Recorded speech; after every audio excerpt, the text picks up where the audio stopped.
which stands one nation, under God, indivisible, with liberty and justice for all. Almighty and everlasting God, who presides over all things in heaven and earth, come and preside over these deliberations so that those that make the decisions may be guided by your wisdom. Good evening, everyone. Welcome to the work session for City Council. We have a few things on the agenda. Council has nothing on their agenda tonight, so Mr. McCormick.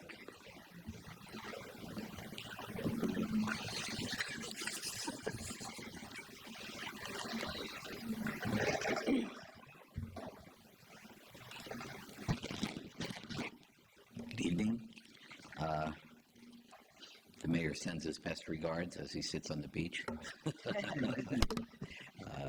First week vacation in 6 years. So my job is to be nice, as he says.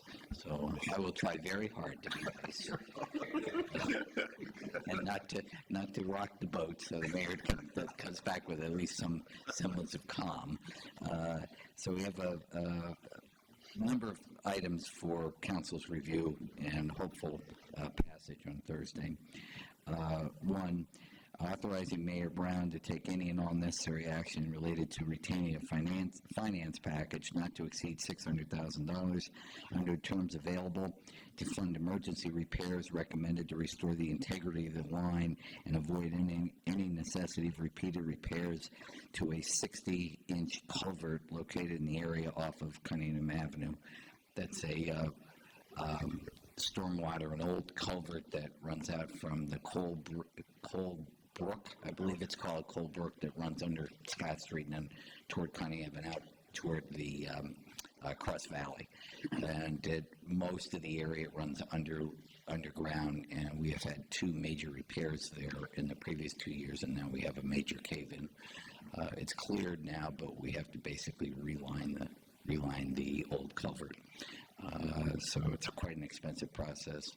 And I know, as council knows, we have the Horton Street property problem down there, which is a huge problem, 32-inch sewer line issue. So no, it's a culvert that runs from Coal Brook and runs Coal Brook all the way down into a area just below and into the creek just underneath the Cross Valley. So it runs all the way under Scott Street and comes down. So it's a major, and everything that goes to Coal Brook comes down from the township, from the malls up there and then down. Basically, it's the stuff, if you come down on Mundy Street, you see that when it really have a lot of water, all that water coming down through that all goes into Coal Brook and all runs down underneath this culvert. And it's an old metal, one of those corrugated metal old culverts, just collapsing now. I have a question on that. Maybe you can't answer it. So it's the stormwater. Does the stormwater fee, can the sanitary authority assist in that at all? Yeah, we have two major projects, so that's part of the financing thing. So yeah, we're going to be tapping that with the sanitary authority, with an agreement with them. So this is there's not enough to do both. So that's why we're necessitating a finance situation. We have some estimates. That's why we have up to 600. We don't have an actual figure. Any other questions on that? Nope. I just have one thing to test. Sanitary authority, this past meeting, we approved 3 years of the pay back to the city, I guess you would say, which is approximately $600,000 for Horton Street. Horton Street, the same thing. We're going to do Horton Street, the whole length of Horton is really bad. Right now, they're doing a bypass on it. But we approved fronting city 3 years of payment towards that. So we won't get anything in 3 years, but we'll have enough to pay for. And that's the sewer line, right, on that one? Yeah, it's a combination too. So it gets a little technical, but basically they're two huge projects that we have to. They're emergency projects. So the one is the stormwater issue off of Cunningham, running that, and the second is the Horton / combined line, which is 32 feet down. So it's a huge major line. And it's been, if you've seen, it's been off and on repaired now for, I guess, 3 times in the last 2 years. It's just completely trouble. So these are the emergency issues. So we were able to cobble financing together for about half of the total of about $1.2 million. Okay.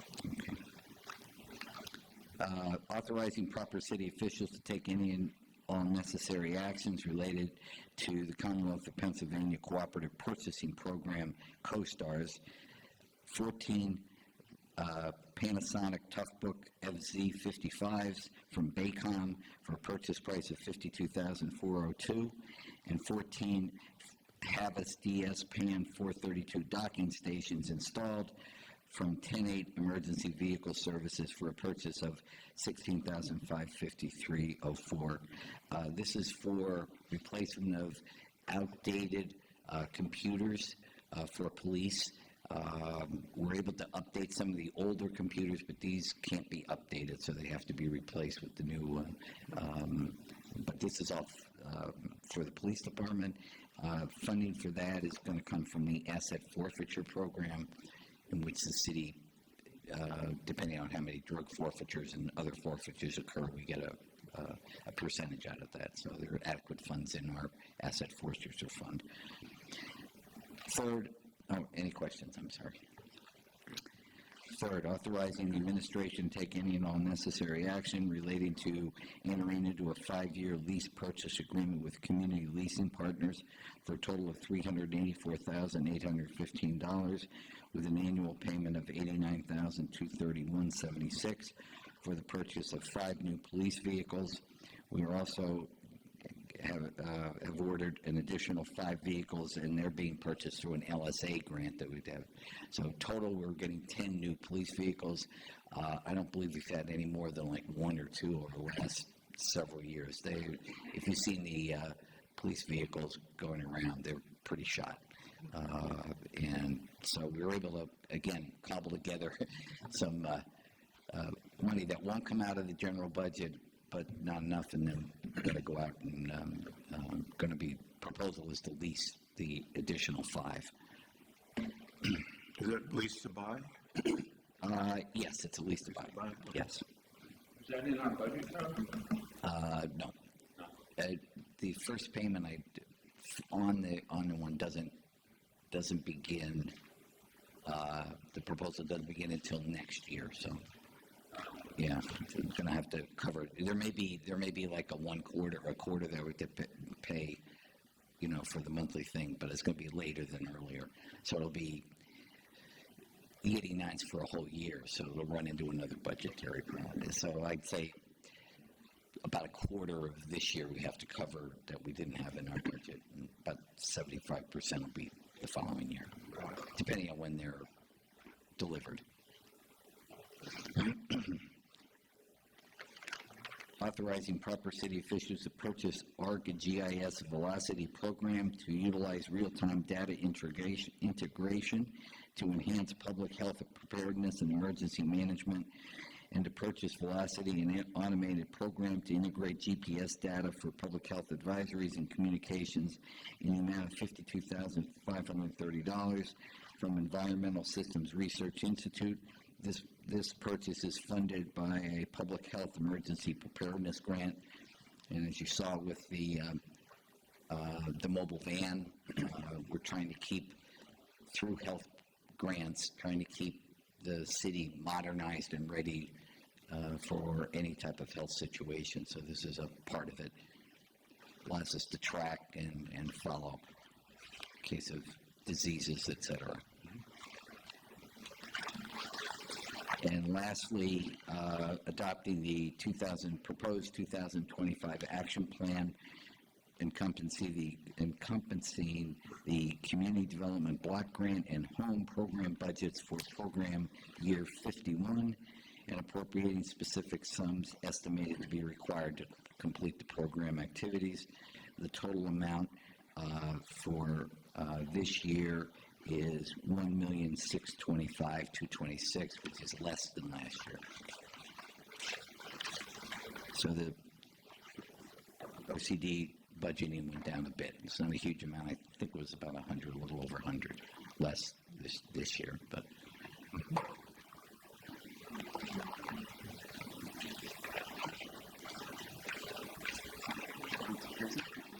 Okay. Anyone have any more questions?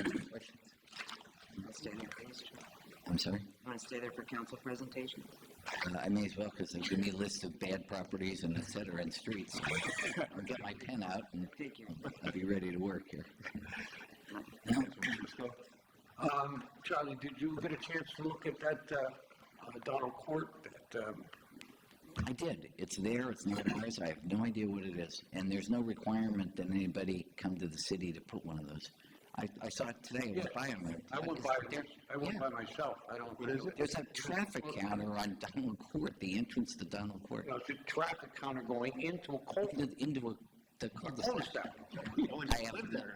I have no idea what it is. Done everything twice, right? I have no idea what it is. What goes in, gotta come out. Right. I guess. There's only 4 houses on it. And who puts the traffic? I don't know. We don't know. It's not us. We don't do traffic studies. Yeah, it's interesting. Doesn't make sense, right? Go over it a lot, you know, it's pretty. Yeah, he's backing up over it. Okay. Yeah, that wasn't the city, and there's no requirement that I'm aware of that people who are doing traffic counts have to come for any permit or anything like that, because they're not doing anything with the road that would be destructive. Right. Or impose on any traffic flows or anything, so we don't. It doesn't make any sense. No, it doesn't. One other thing, I'll probably email you tomorrow. I know it's easier for you. 252 Plymouth Ave, home, looks like it's vacant, high grass, the house is deplorable. There's a vehicle if it's just a driveway, I can't even really tell because there's so much grass over it, without a license plate on it in a driveway. It's just a rundown vacant home. If you could have code, take a look. That's all, Mr. Chairman. Councilman Barrett? I wasn't going to bring this up, but people have been asking me about it, so I will. Exit 2 ramp, we're all familiar with that off the Cross Valley Expressway, and the situation there for traffic coming off from the west side, turning left, going up into the Parsons Miners Mills area. There was a recent crash, another crash there not too long ago, so people started asking about what are we doing about it, and I asked Kathy to pull the resolution. It's been 5 years since that temporary light was there. You might recall that those of us that are up that way, and it worked out well when it was there. It was put up for construction purposes at exit 2, and subsequent to their being PennDOT removing it after the construction was done, there's a flurry of calls to us asking us if we do something about getting it reinstalled. Council in October of 2020 passed a resolution asking PennDOT to do just that, to reinstall the light. All this is because of the recent crashes, so where I'm going with this is we haven't gotten anywhere in 5 years with this. After we did the resolution, it went to PennDOT, and PennDOT replied back in a lengthy email, listen, you want a traffic light, you're going to do a study. If we approve it, you have to pay for the light, you have to pay for the maintenance and everything else that goes along with it. My problem with all of that was if they approve it, is the fact that we would not need a traffic light. There'd be no need for a traffic light if it weren't for the state highway that's exiting onto Wilkes-Barre Boulevard, which is a city road. Without that, there'd be no issues there and there'd be no crashes there. And we haven't gotten anywhere with it, but I've been asked to bring it up by people that are very concerned that use that road on a regular basis. If you don't, you come off of exit 2 from the west side, and you got to make that left turn. It's very wide. You've got 2 lanes coming one way, 2 lanes going the other way. Actually, in one part, it's actually 3 lanes wide where the road splits out there. And maybe at 5 o'clock in the morning, it's not too bad. 5 o'clock in the afternoon, a lot of people don't even go near that intersection because of it. So, the point being is, I know that we're trying to do things with it. We've gotten replies from PennDOT that, hey, we're not doing anything with it. So I just felt the need to bring it up because people have brought it up to me since the most recent crash there, and I suspect there'll be more. But I know we've had this conversation a couple times. A little frustrating with the position that they've taken on it. I don't feel that it's our problem. It is our problem because the crashes are occurring on our roadway because people are exiting from the state highway onto our roadway where there's no traffic signal. So that's the latest on that. So if you were hearing anything about it, again, I'm getting these calls because of the most recent crash. I think there were some injuries involved in that one. But that's all I have. I just needed to vent on that. Out of frustration, but thank you, everyone. We're here for therapy. Yes. Councilman Mary? I was wondering if we could do anything about, there's businesses advertising on yard signs here throughout the city. Have you noticed, like, it's been more and more, there's like a boat storage facility that's advertising, and I just saw somebody, I believe a Japanese restaurant, they're advertising at Kirby Park on, it's all public property. I was wondering if we could do something about that, or have DPW. Yeah, I didn't see that, that's fine. Yeah, I personally picked them up on Public Square if somebody's. okay, yeah, I noticed a lot There more. are private ones, Yeah. yeah, we'll get those picked up there. Okay, and also I was wondering if we can get a paving list. I don't know if there's one out yet, or, I know you've been paving streets, but I don't know. The mayor is reviewing it. There is one that he has to review, looked at the other day before it went away, so that'll be very soon. All right, yeah, that's all I have for today. Thank you. Councilwoman McLean? Hi. All right. You guys got lucky last month. So, just a couple of things. Is there a way that when Mike Slusher gives out a permit for an event in the city that we can get a list of that? Because people will ask me all the time, what's going on at Cole Street? What's going on at Kirby Park? I have no idea. And I don't like having to say, I have no idea. Or if they say, you know, there's never anything to do here. Well, I don't know, because unless it's on our city calendar, we have no idea. But could he maybe just give us a list on a monthly basis and say, hey, these people took a permit to do this at Kirby Park? Yeah, that's easy. He at the beginning of the week, he always sends all the departments what's coming up for this week. Perfect. So, If he can just include us in that. not all, but yeah, he would be able to pull those together on a month basis. We'll have some things that'll be new, but basically, Yeah. yeah, Okay. sure. Perfect. So then the next thing I have, I received a call about speeding on the boulevard. I did explain that, you know, our police force, obviously, we're down quite a few, and we still haven't been able to hire. But can we get some enforcement on the boulevard? I mean, I live on Pennsylvania Ave. I know it's bad there as well. It's bad everywhere. But this particular person said they watch it on a daily basis and asked that we take a look at that. Sure. Next thing I have is the parking on the front lawns. It seems to be getting worse. I mean, I don't know if you guys see it, but it seems to be getting, almost everybody's doing it. Is that parking enforcement? Can we get? Parking enforcement would also review the ordinance. It'd be Maureen and Tim's would have to review the ordinance and give us guidelines on what we can look for. I'm sure it's not banned because it's fairly prevalent, but, Okay. there's an ordinance, so I'm sure there are restrictions and things like that on the front line, not that, pulling up. Even front yards, there is. Yeah, Yeah, it front seems to yards, be. yeah. Okay. So what I'll do is I'll work with Tim and Maureen and pick up the parameters, and then we'll have parking enforcement while they go around, then they'll have parameters and they'll be able to address it, okay? So that kind of leads into my last one, which is the illegal businesses, the home stores, all of the VRBOs. So you'd be interested to know that we have a lot of VRBOs in Wilkes-Barre that are not zoned. This is just my area. If you go onto the Airbnb, VRBO, pull it on Wilkes-Barre, they come up. I don't know how we tackle all of that. I mean, I know I send you when I see one, but it seems to be a lot more, and maybe it's just my area with the home stores out of their garage. They're cooking on, selling out of their house. I mean, I don't know the answer. Maybe nobody does, but we're not winning on it. So, I mean, the VRBOs, I know they're supposed to go to zoning, so I'll get with Bill on these addresses in mine. Well, but anybody that believes somebody's running a business out of a house, we get a call, we immediately investigate it. So Yeah. that's really about the only way you keep track of them, because there's no way of tying them in unless Yeah. somebody tells you. Okay. I mean, guess that's just my vent thing, because I seem to get a lot of it, so. That's it for me. Okay. Wait, I just got a text. I think they know I'm here.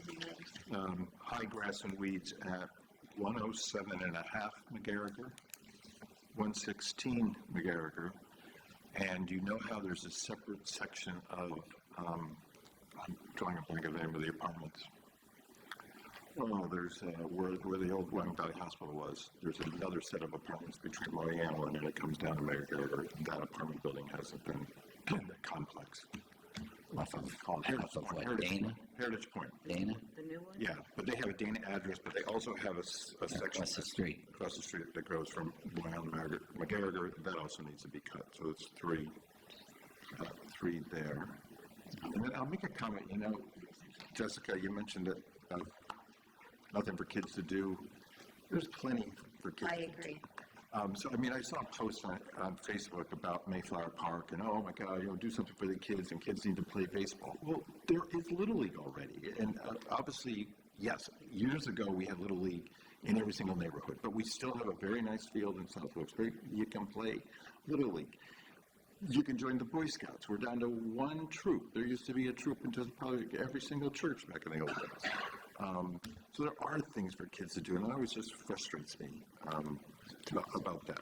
So, and then I just want to make sure, I had Kathy Kane send out to council a letter that I got from PennDOT regarding Market Street Bridge. I'm so excited about this because I love the Market Street Bridge. In 10th grade, I wrote a history paper about it. It would be 1990. The last time the bridge was preserved and worked on was 1986. And so they sent us a letter, and I'm really glad to see that they were going to address all the structural deficiencies, preserve the bridge, clean it, do a polyester polymer concrete overlay, that's wonderful, and replace all the period style lighting to match the historic nature of the bridge.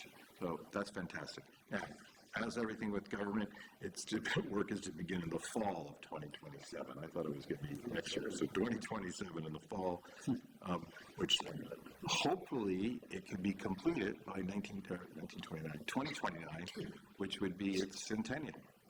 And I'll find out at PennDOT if they have that, and then, believe me, we'll have a big party when it's all done for its centennial. On the bridge? On the bridge, and we'll put Charlie up on one of the Eagles. Assuming I'll be here, so. All right. Any other comments for good of the order? All right. We'll see you on Thursday. Do you take this?